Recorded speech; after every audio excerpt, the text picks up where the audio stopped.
Hey, what is going on with y'all, man? It is Black Balloon, and I'm coming back with another video, so y'all already know what's going on. Alright, y'all. Now, today, we are gonna do another video with the late Ted Gunderson, right?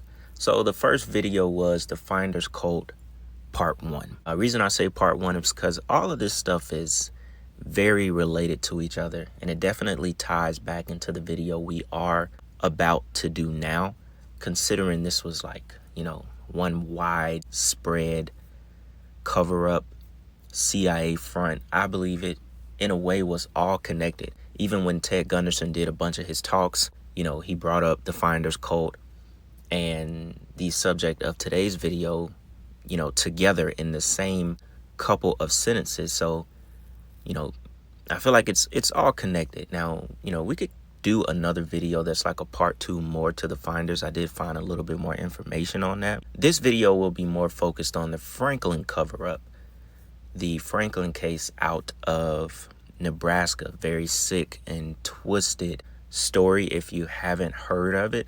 With what we've been going over recently on this channel, tracking back a couple months to, the videos we did reacting to Allie Carter and her stories. I don't think y'all would be surprised, but this stuff is still sick, twisted, evil, and it really needs to be talked about as much as we can. So I've been happy to find a bunch of this stuff and just continue going down this rabbit hole. Even Ted Gunderson talked about a lot of stuff with CPS, Child Protective Services and their involvement in it as well, just like Allie Carter did. So it was cool to kind of connect the stories, although I didn't have a doubt in my mind about the things that Allie Carter was talking about as well, right?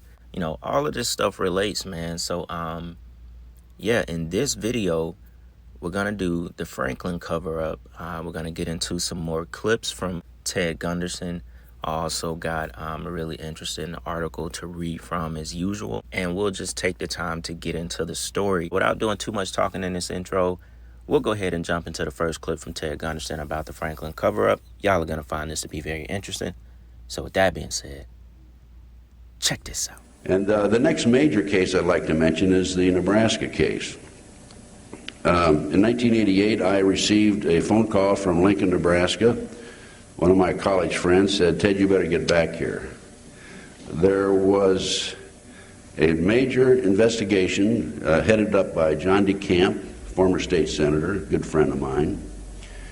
And John had taken on the task of exposing a group of high-level politicians in the state of Nebraska and some of the top businessmen. As a result of this case, the kids who were part of the network came forward. There were 80 children because of the publicity on a pedophile pornographic arrest. 4 of them gave statements. 2 of the 4 later recanted. 2 stood by what they originally initially said.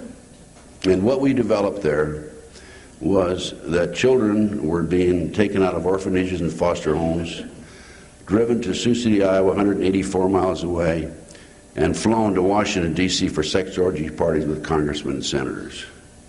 The person in charge was a fellow named Larry King, a black man, not Larry King Live. And he was president of the Franklin Savings and Loan, which was a savings and loan established to help the minorities. He had a salary of $17,000 a year. He was paying $5,000 a month for a condominium in Washington, D.C. for these parties.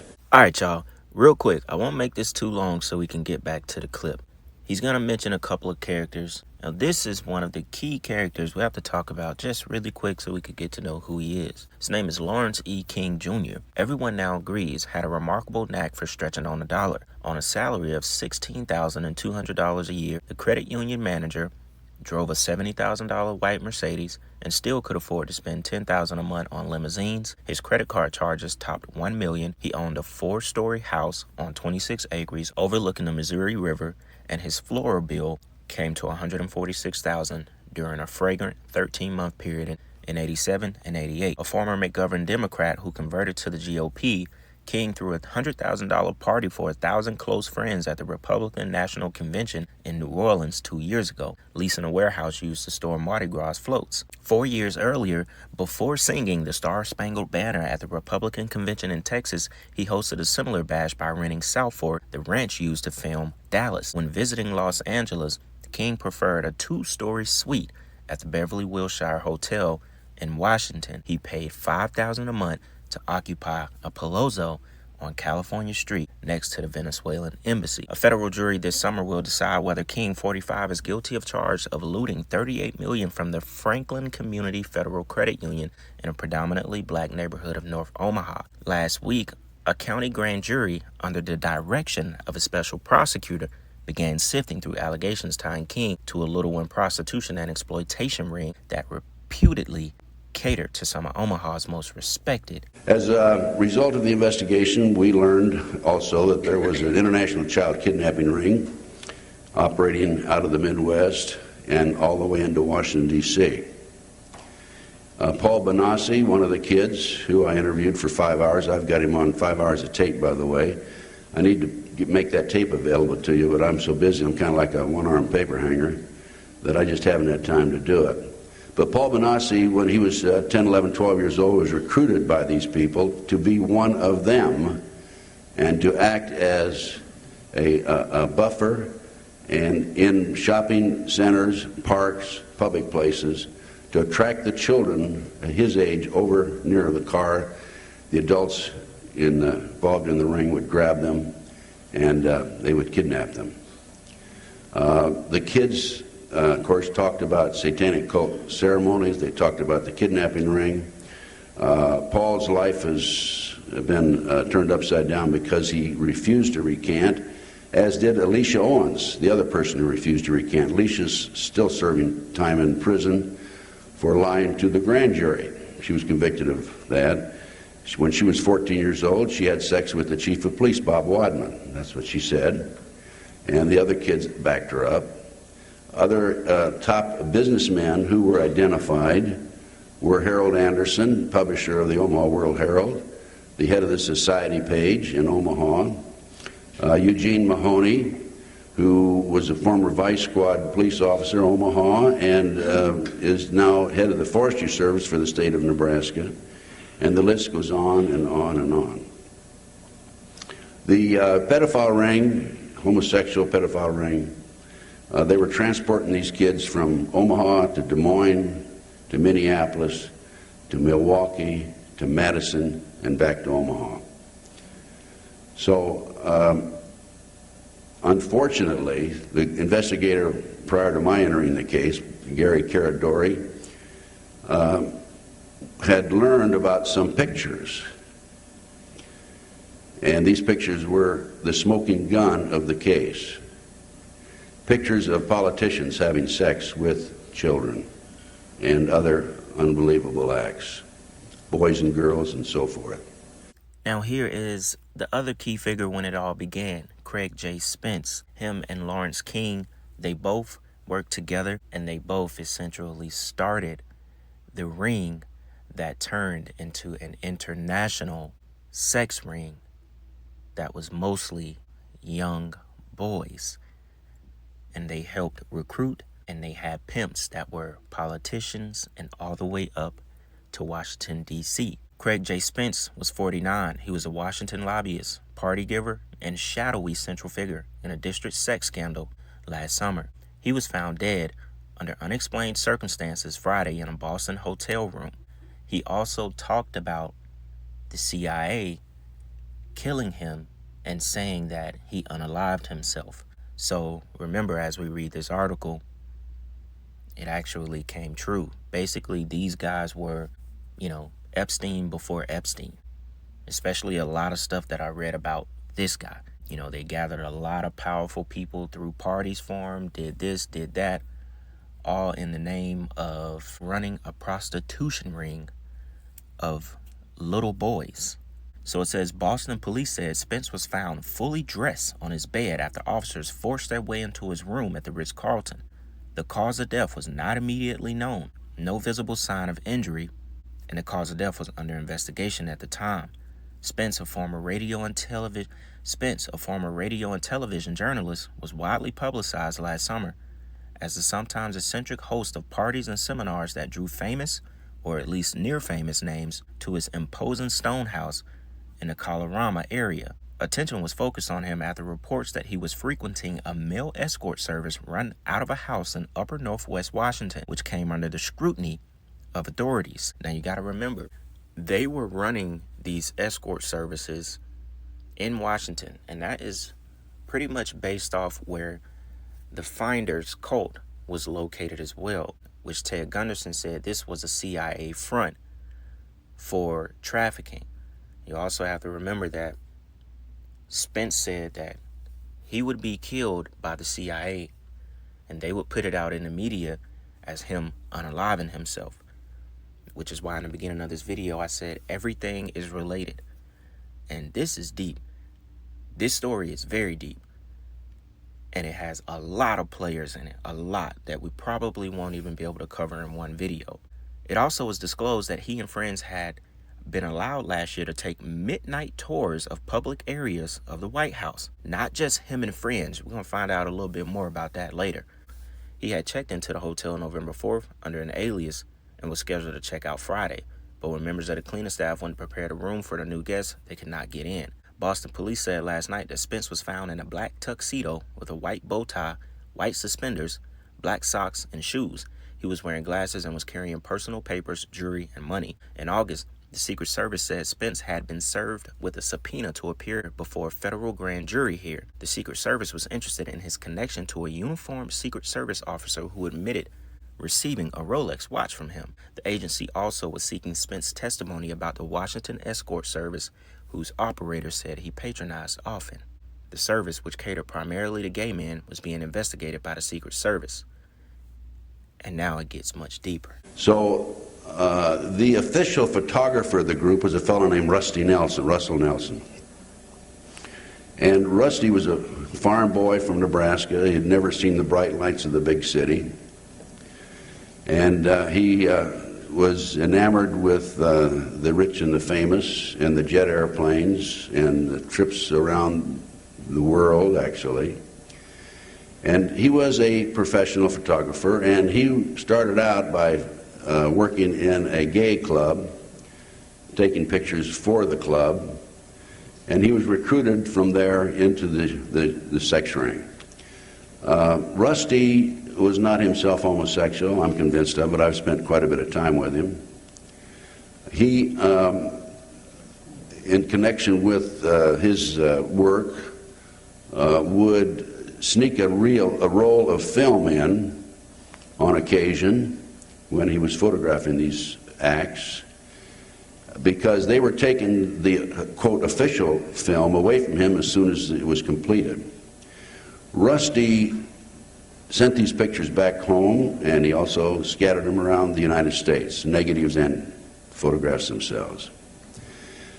He was sold for sex by Larry King to a businessman in Washington, D.C., and he said to the businessman, "Let me go in the bathroom and wash up," and instead of coming back out, he went out the back window and he disappeared. Here's an interview I found. The guy that was being interviewed, his name is Nick Bryant, so the entire interview was put into text so we can read, right? Nick Bryant was an investigative journalist and an author that wrote the book The Franklin Scandal.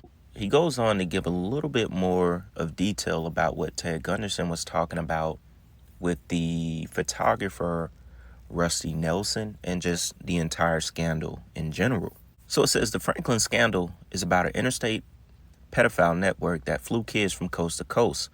What we're seeing with Jeffrey Epstein, we saw in the Franklin Scandal.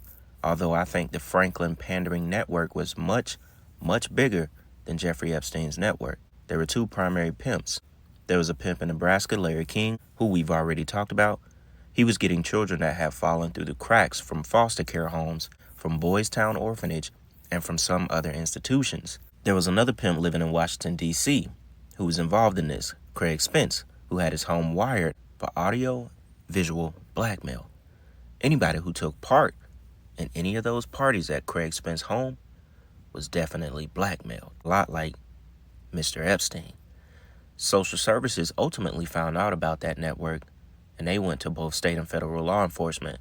These social service personnel were simply ignored by both federal and state law enforcement. However, ultimately, there was an investigation because one of the accused pedophiles, Larry King, had embezzled $40 million from the Franklin Savings and Loan, which he was manager of, which we've already talked about.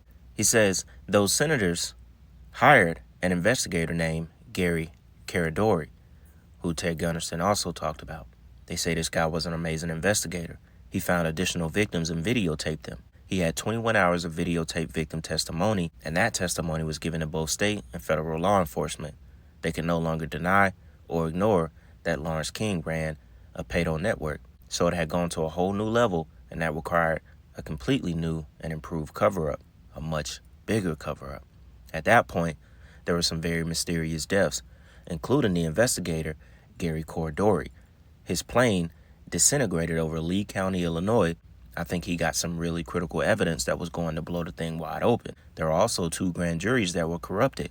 One of them went for 2.5 months and found that there was no child abuse, and they indicted the victims of child abuse for crimes for perjury. It was pretty amazing. 2 of those kids would not back down. This is who Ted was also talking about: Alicia Owen and Paul Bonacci. Alicia was indicted on 8 counts of perjury and was looking at 160 years in prison, and Paul was indicted on 3 counts of perjury and was looking at 60 years. In Chicago, the guy, which was the investigator, Gary Caradori, he met with Rusty Nelson. Rusty Nelson is the photographer that Ted Gunderson was just talking about.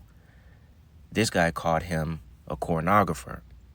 I don't want to say the P word too much. And also, I think a blackmail photographer. I spent a lot of time with Rusty. He's kind of an unsavory guy. But in an investigation like this, you have to spend a lot of time with unsavory people. Rusty said that he had given pictures to Gary Caradori of the pedophilic exploits of King and the other powerful people when they met in Chicago. I've had 4 points of corroboration other than Nelson that Gary Caradori did get pictures in Chicago. Caradori was flying back to Lincoln, Nebraska when his plane inexplicably broke up over Lee County, Illinois. He and his 8-year-old son were killed, and in the pictures were never discovered. Lawrence King was considered the fastest rising African-American star in the Republican Party. He rubbed elbows with just about everybody in the upper echelon of the Republican Party. Craig Spence was also a power broker in the Republican Party. He was a lobbyist. He could call anyone at any time. He had connections. As I said, he could pick up the phone and call anybody. I think that Spence compromised anybody who did anything illegal in Spence's home in Washington. There were lots of opportunities to do things that were illegal in Spence's home. Anybody who did anything illegal in that home was compromised, and Americans don't understand this counter-political process. So this sounds a lot like Epstein. We're talking about sexual, political blackmail, and it's almost the same storyline. And the guy that did the most blackmail, that made sure he filmed these politicians, he filmed these people in Washington, he did it the same exact way. It just wasn't on an island. It was right in Washington, all disguised. And guess what? His death was him supposedly unaliving himself. Very similar to the story on how we got Epstein's death. So these stories have a lot in common. On the back table back there, I've got a videotape that says Conspiracy of Silence. Let me tell you about this, and this is where I came up with the idea to grab Rusty and go find these pictures. There was a TV crew from Yorkshire Television in England that came over in the early 1990s. They were here for 7 months, and they filmed this whole case, the one I'm telling you about. It was to be aired on Discovery Channel May the 4th, 1994, and even listed in the TV guide. But at the last minute, somebody came in and bought up the rights and ordered that all the copies be destroyed. I hold in my hand a bootleg copy of that show. And what we are going to do, Rusty and I and John DeCamp, we're going to complete this story, and nobody's going to buy us off.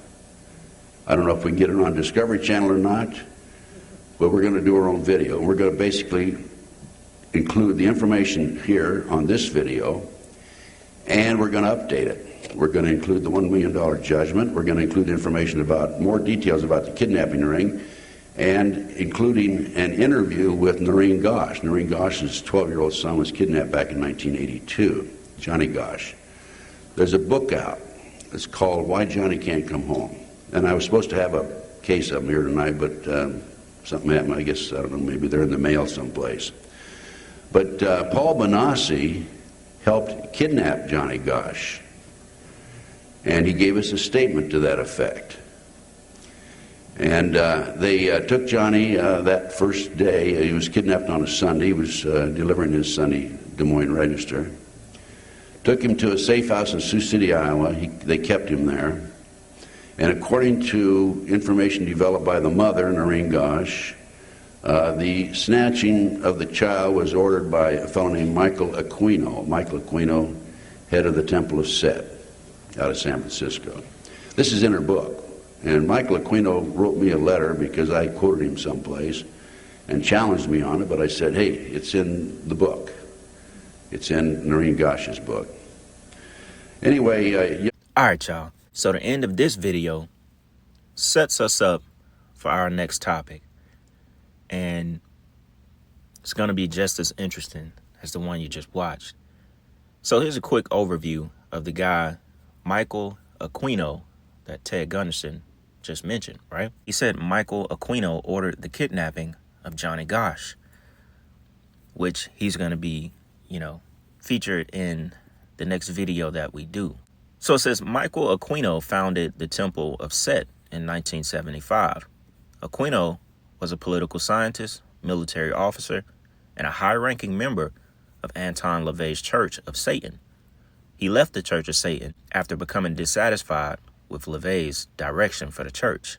Aquino and other dissatisfied members of the Church of Satan established the Temple of Set.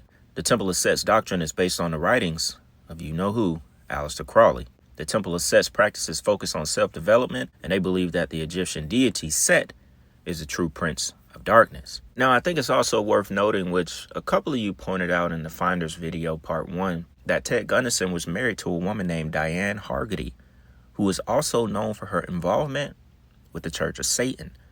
They were together many years before their relationship ended in a divorce. And if I'm not mistaken, she went on to actually marry Anton LaVey. So she was a high priestess within the church for, I guess, over 20 years. And Mr. Ted Gunderson was married to her. And it's safe to say that he rubbed shoulders with guys who were devout Satanists and wanted to bring about darkness into this world. Now, it's not to say that he was involved in all of the stuff that he talks about, but he was definitely married to a well-known Satanist, and why, I cannot tell you that. But one thing I will say is he has a lot of good information. He was once the head of the FBI in Los Angeles, and whatever may have happened in his life turned the table, and he started to expose the darkness that he himself may have been around and involved in. So not saying that he was involved in trafficking these kids and all of that stuff, because there's no proof out there of that. But there is proof that he was married to the former high priestess of the Church of Satan. So we'll go ahead and end this video here. So I want y'all to remember how he said Michael Aquino ordered the kidnapping of Johnny Gosch on a Sunday. So that's going to lead us into our next video and the rituals of how a lot of this stuff with kidnapping the little ones first started. So y'all definitely stay tuned for the next video. So we're going to go a little bit deeper into what all of this is about. So with that being said, y'all, it's Black Balloon, and I'm going to see y'all soon. I'm out.